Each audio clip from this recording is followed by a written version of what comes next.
ورحمۃ اللہ وبرکاتہ۔ الحمد للہ رب العالمین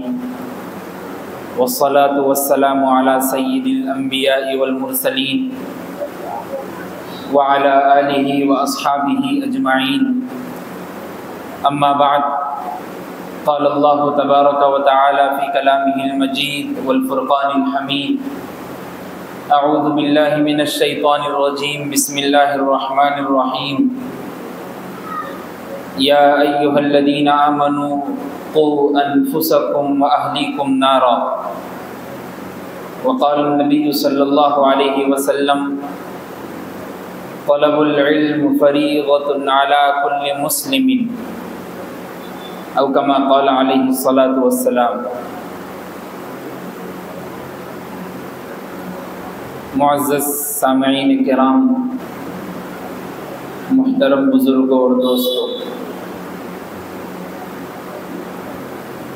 قرآن مجید کے آیت کریمہ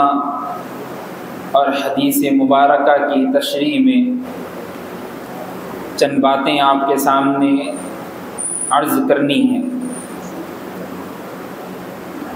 اللہ تبارک و تعالیٰ نے قرآن مجید میں ارشاد فرمایا، یا ایھا الذین آمنوا قوا انفسکم واہلیکم نارا، کہ اے ایمان والو، تم بھی خود دوزخ کی آگ سے بچو اور اپنے گھر والوں کو بھی بچاؤ۔ دو باتیں اللہ تبارک و تعالیٰ نے بندوں کو بتلائی کہ خود بھی جہنم کی آگ سے بچو اور اپنے گھر والوں کو بھی بچاؤ۔ آپ سب اس بات کو جانتے ہیں کہ جب تک جہنم کی آگ اور دوزخ کی آگ کے بارے میں معلومات نہیں ہوگی تو بچا نہیں جا سکتا۔ کسی چیز کو جب ہی حاصل کیا جا سکتا ہے جب اس کے بارے میں کچھ نالج ہو، کچھ علم ہو۔ معلوم ہی نہیں ہے کہ جہنم کی آگ کیسی ہے، کتنی خطرناک ہے، کتنی شعلہ بار ہے، اب اس سے بچنے کی فکر ناممکن ہے۔ پہلے اس کے بارے میں علم ہونا ضروری ہے، علم ہونے کے بعد خود بچنا ضروری ہے، پھر اپنے گھر والوں کو بچانا ضروری ہے۔ اب یہ علم کیسا اپنے اندر آئے گا؟ اور حدیث مبارکہ جو آپ کے سامنے بیان کی گئی، اللہ کے رسول صلی اللہ علیہ وسلم نے فرمایا، طلب العلم فریضۃ علی کل مسلم، کہ علم کا حاصل کرنا ہر مسلمان پر فرض ہے۔ جس کی تشریح میں محدثین نے فرمایا، ہر مسلمان چاہے مرد ہو یا عورت ہو، دونوں پر بھی فرض ہے۔ اب علم حاصل کیسے کر سکتے ہیں؟ اس کا طریقہ کیا ہے؟ دین کا علم دو طریقے سے حاصل کیا جا سکتا ہے۔ پہلا طریقہ تو یہ ہے کہ مدرسے میں پڑھا جائے، دوسرا طریقہ یہ ہے کہ مکتب میں بچوں کو پڑھایا جائے۔ اور آج کے اس جمعے میں عنوان ہی یہی ہے کہ مکتب میں بچوں کو پڑھانے کی ترغیب۔ حالات کے پیش نظر سب سے زیادہ اہم مسئلہ یہی ہے کہ بچوں کو مکتب میں دین کی تعلیم حاصل کرنے کے لیے بھیجنا بے حد ضروری ہے، ورنہ یہ بچے کل کے بڑے ہیں، کل کے نوجوان ہیں۔ آج اگر ہاتھ میں نہیں آئیں گے تو کل میں ہاتھ میں لانے کے واسطے آپ سوچنا پڑے گا۔ اس لیے آج ان کو دین کا علم دیجئے، کل آپ کو یہ جنت تک پہنچانے کا انتظار کریں۔ اب ان بچوں کی تعلیم کے لیے بے حد ضروری ہے مکتب۔ مدرسے میں جو بچے پڑھتے ہیں اور مدرسے میں جو بچے آتے ہیں، آپ اندازہ لگائیے، حساب لگائیے کہ حیدرآباد اور تلنگانہ میں تقریباً 1-2 مدرسے ایسے ہوں گے جہاں پر 800 700 1000 تک کے طلبہ پڑھتے ہوں گے۔ بقیہ کئی مدرسے گلیوں میں، تقریباً ڈسٹرکٹ میں، حیدرآباد میں کئی جگہوں پر ایریوں میں مدرسے کھلے ہوئے، لیکن وہاں پر 1800 کی تعداد آپ کو نہیں ملے گی۔ لیکن وہی آپ اسکول کو جا کر دیکھیے، کہیں پر کالج اگر ہے وہاں پر جا کر دیکھیے، بچوں کی تعداد اتنا بڑا اسکولس ہمارے پاس چلتے ہیں MS، وہاں پر آپ جا کے برانچز میں دیکھیے، ایک ایک جگہ پر برانچ میں بچوں کی تعداد 800 700 600 کے اوپر ہے، اس سے زیادہ ہے۔ تو آپ اندازہ لگائیے مدرسے میں جو بچے ہیں 100 میں سے 100 میں سے 4% بچے مدرسے میں پڑھتے ہیں، باقیہ 96% 96 طلبہ 96% بچے اسکول کی طرف موڑے ہوئے، اور اسکول کی طرف ان کا رخ ہے اور اسکول میں پڑھ رہے۔ یہ تو ہوئے 4%، ان کو تو ان کے مول صاحب مل گئے، ان کو دین کا علم مل رہا، حافظ قرآن بن رہے، عالم دین بن رہے، فاضل بن رہے، مفتی بن رہے۔ لیکن وہ 96% 96 بچے اور 96% بچوں کا حال کون جانیں گا؟ کیسے ان کو دین کے علم میں لایا جائیں گا؟ ان کے لیے سب سے بہترین موقع مکتب کا موقع ہے، اور سب سے بہترین جگہ مکتب ہے، جہاں پر بچوں کی ترتیب پر، بچوں کی ذہنیت کے حساب سے 1 گھنٹہ 2 گھنٹے کی تعلیم میں دین کا علم سکھایا جاتا ہو، عقائد سکھائے جاتے ہوں، ایمانیات سکھایا جاتا ہو۔ ایمان مجمل بچے کو نہیں معلوم، ایمان مفصل نہیں معلوم، 5 کلمے بچے کو نہیں آتے، کلمہ رد کفر بچے کو نہیں معلوم، وضو کے فرائض کتنے ہیں نہیں معلوم، غسل کے فرائض کتنے ہیں نہیں معلوم، وضو کہاں سے سنت ہے واجب ہے، کتنی سنتیں واجبات ہے، نماز میں کیا ہے واجبات، نماز کب ٹوٹتی بچے کو نہیں معلوم، احادیث نہیں معلوم، دعائیں نہیں معلوم۔ تو یہ سارا طریقہ اس مکتب میں بچے کو سکھایا جائے گا، اس 1.5 گھنٹے 2 گھنٹے کی بنیاد پر۔ اور وہی ماں باپ جو اپنے بچے کو لاکھوں کی ہزاروں کی فیس دے کے اسکول میں بھیج کر مشنری اسکولز میں بھیجنے کے لیے تیار ہیں، اور اس اسکول میں بھیجنے کے بعد بچہ اسکول سے واپس آنے کے بعد بچے کو اس اسکول کی تعلیم کے پیش نظر پھر ٹیوشن دینے کے لیے تیار ہیں ہزاروں روپے خرچ کر کے، لیکن وہی ماں باپ، وہی پیرنٹس اپنے بچے کو دین کی تعلیم حاصل کرنے کے لیے مکتب اور مسجد تک نہیں بھیج سکتے۔ دیکھیے ہماری غیرت کا حال کیا ہوگا۔ اللہ کے رسول صلی اللہ علیہ وسلم حضرت عبداللہ بن مسعود رضی اللہ تعالیٰ عنہ فرماتے ہیں، جب ہم چھوٹے تھے، جب ہم بچے تھے تو اللہ کے رسول صلی اللہ علیہ وسلم ہم کو لے کر بیٹھتے تھے اپنے ساتھ، اور فرماتے ہیں آپ صلی اللہ علیہ وسلم کے گھٹنے ہمارے گھٹنے سے ملتے تھے، اتنا قریب کر کر بیٹھتے تھے، اور کیا سکھاتے تھے؟ نماز پڑھنے کا بالکل طریقہ پورا کا پورا ہم کو بتاتے تھے، اور تشہد التحیات رٹاتے تھے اور یاد دلاتے تھے۔ حدیث میں آتا ہے حضرت عبداللہ بن مسعود نے فرمایا ایسا یاد دلاتے تھے جیسا ایک مکتب کا مدرس، ایک مکتب کا استاد بچے کو یاد دلاتا ہے۔ اللہ کے رسول صلی اللہ علیہ وسلم نے صحابہ کے پیچھے بچپن سے ایسی محنت کی، تب جا کر صحابہ کو ایسا علم ملا، اور ہمارے بچے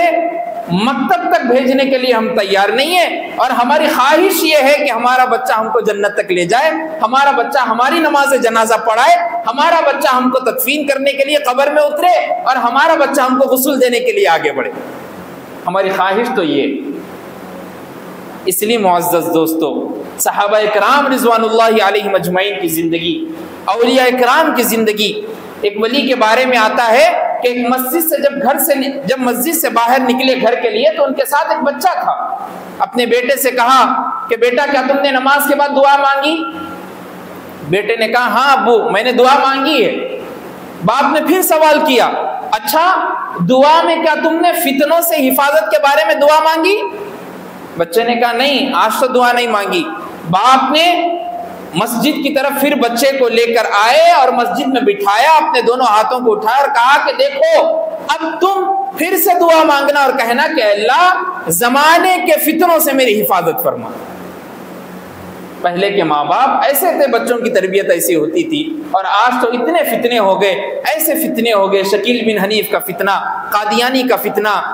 مرزا جہلمی کا فتنہ، الگ الگ فتنے ہمارے اوپر امڑ کر آ رہے ہیں، اور ہم اپنے بچوں کی فکر نہیں کر رہے۔ وہی بچے نوجوان ہونے کے بعد ہاتھ سے نکل گئے، کسی اور فتنے میں ملوث ہو گئے، تو پھر جا کے جب علماء سے مفتیوں سے پوچھنے کے لیے تیار ہیں۔ اور وہ تو ایسے فتنے ہیں جو اپنے آپ کو اللہ کا نبی، جو اپنے آپ کو اللہ کا ولی اپنی زبان سے کہہ رہے ہیں، اور کہہ رہے ہیں کہ ہم اللہ کے نبی ہیں، میں آخری نبی ہونے کی گواہی دیتا ہوں۔ ایسے بھی فتنے دنیا میں آ گئے اور رونما ہیں اور لوگ ان پر عمل کر رہے ہیں۔ اب بتائیے ابلیس بھی اتنا بڑا شیطان اور ابلیس ہونے کے باوجود بھی اس کی ہسٹری آپ پڑھ لیجئے، کبھی اس نے ایک مرتبہ بھی اپنی زندگی میں نبی اور ولی ہونے کا دعویٰ نہیں کیا۔ ہاں البتہ وہ مصر تھا اپنی بات پر کہ میں آپ کے بندوں کو ضرور بھٹکاؤں گا، اور اسی پر ہے ابھی، لیکن کبھی نبی اور ولی ہونے کا دعویٰ نہیں کیا۔ اور یہ انسان اور یہ کہیں اور پر پیدا ہو کر کسی اور جگہ پر جا کر کریں کہ میں نبی ہوں اور آخری نبی ہوں، جو پیشاب سے زیادہ بدتر ہے لیکن اپنے آپ کو پرشاد سے زیادہ بہتر کہہ رہے ہیں۔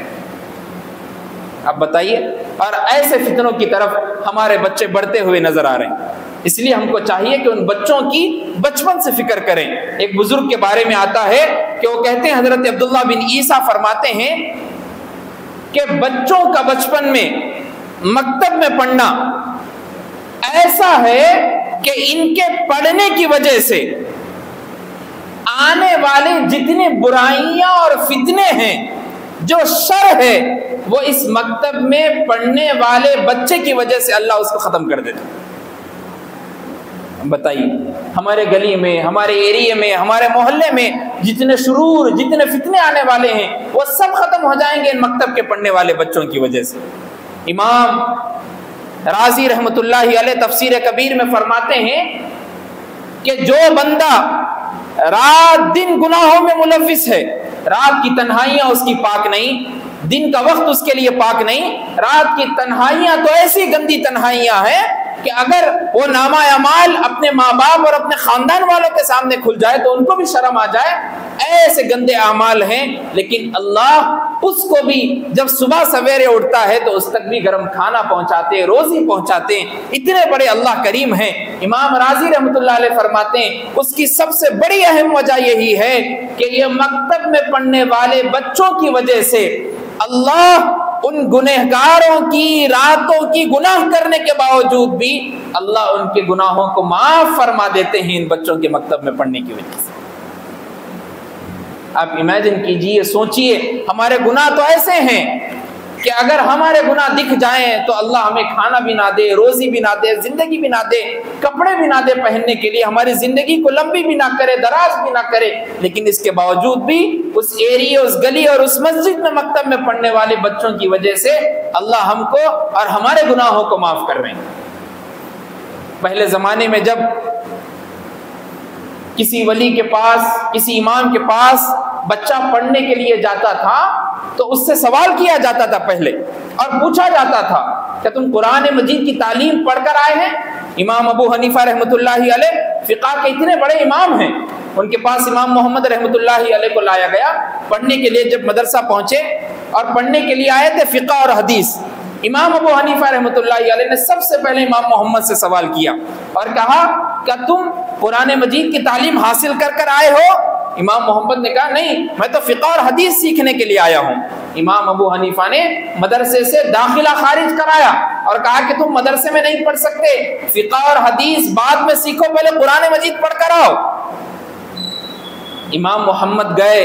اللہ تبارک و تعالیٰ نے ان کو حافظہ ایسا دیا تھا کہ کتابوں میں بات ملتی ہے کہ 7 یا 14 دن میں پورا مکمل قرآن مجید حفظ کر کر پہنچے،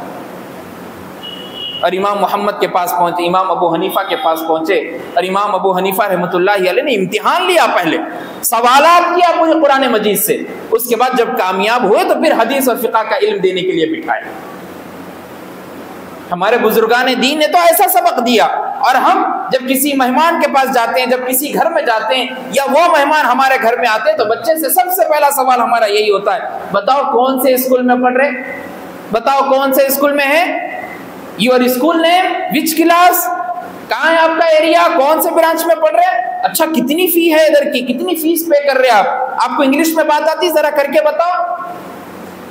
کبھی آپ بچے سے پوچھے کہ تشہد آتا، کبھی آپ بچے سے پوچھے کہ دعائے معصورہ آتی آپ کو، کبھی آپ بچے سے پوچھے کہ بتاؤ نماز میں اور وضو میں کتنے فرائض ہے،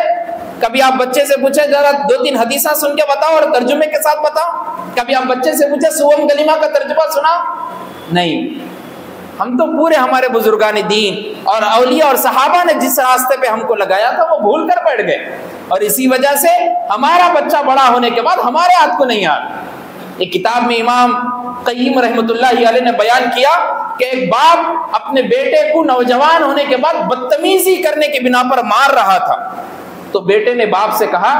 ابا آپ مجھ کو کتنا مارتے مار دیجئے، یہ آپ ہی کا بدلہ ہے جو میں آپ کو لوٹا رہا ہوں بدتمیزی کر کے۔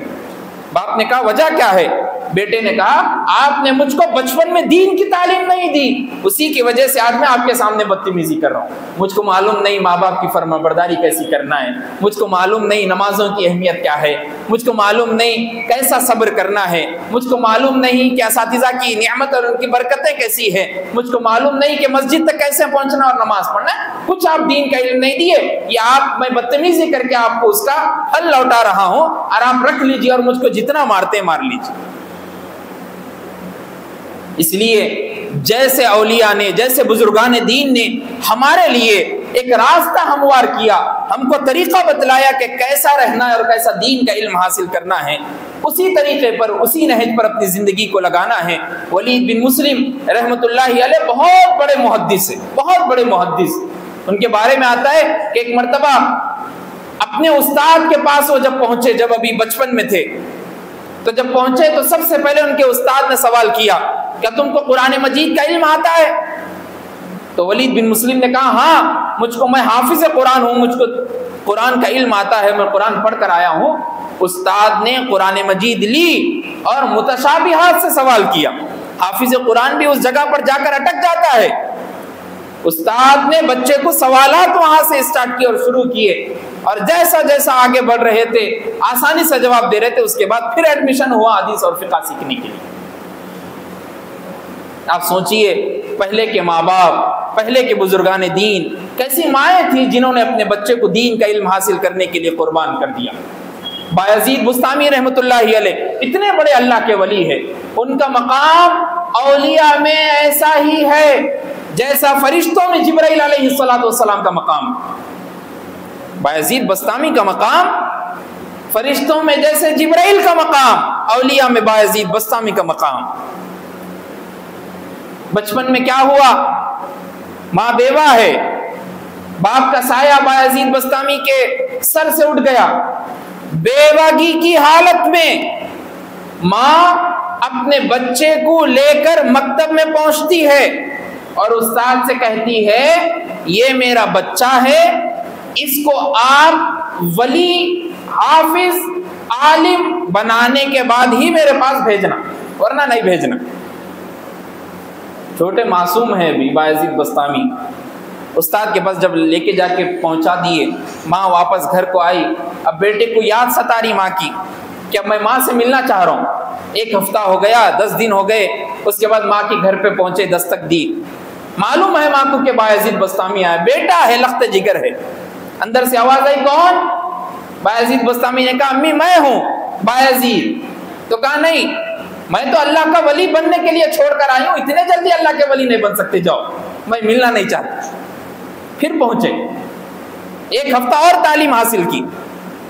پھر جب پہنچے پھر آ کر دستک دی، ماں نے وہی جواب دیا، اور استاد سے آ کر پھر کہا، ماں نے شکایت کی آپ کو میں نے کہا تھا کہ بچے کو نہیں بھیجنا ہے، بچہ 2 مرتبہ گھر کو آ کر گیا، اللہ کا ولی نہیں بنا بھی، عالم نہیں بنا بھی، آپ رکھ لیجیے اپنے پاس۔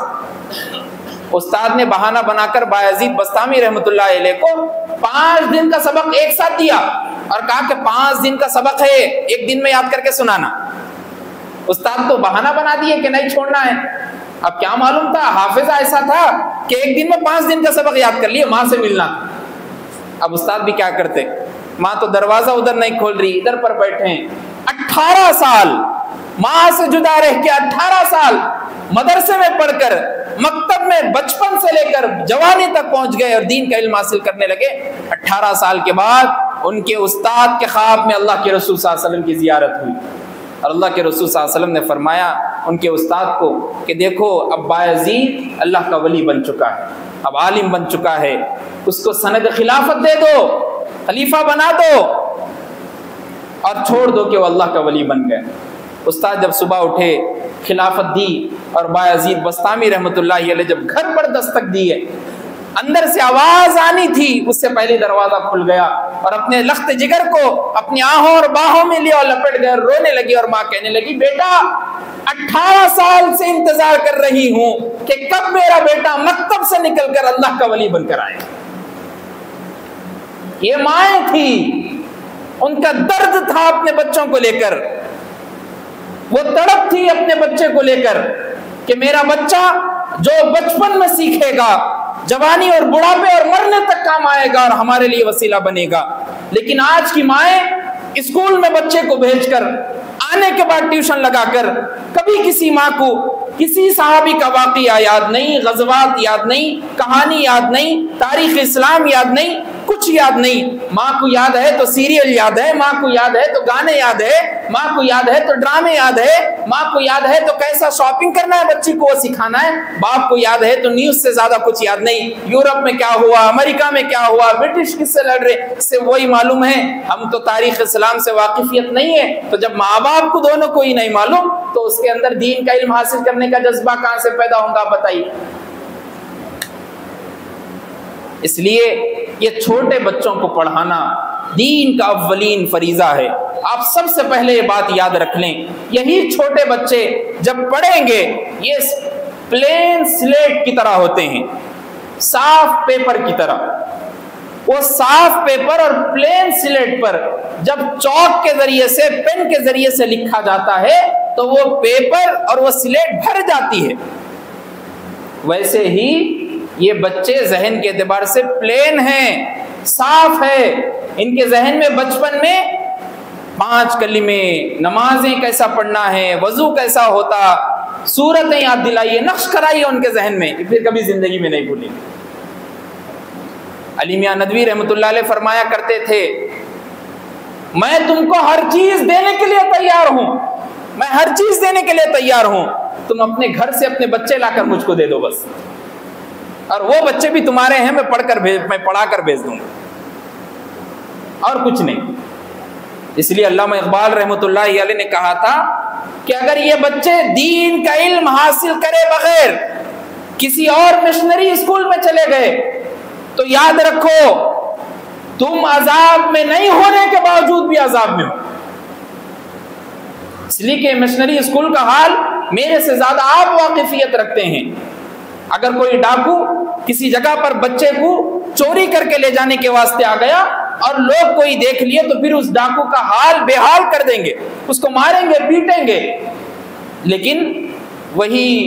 اسکول مشنری اسکول والے آ کے دروازہ کھٹکھٹا کر کہتے ہیں فارم دے کر کہ اسکول ہے فلاں ہے، یہاں پر بچے کو سکھایا جاتا ہے، آپ لائیے، تو وہی باپ اپنے بچے کو گاڑی پہ بٹھا کے اس اسکول میں لے کے جا کے ڈیرا یعنی مطلب ڈاکو کے حوالے کر کے آ رہا کہ دیکھو میرے بچہ آپ کے سپرد ہے، کیا سکھاتے سکھاؤ، اور اس کی ذہنیت میں سکھایا جا رہا کہ اللہ سے بڑے تو عیسیٰ ابن مریم ہے،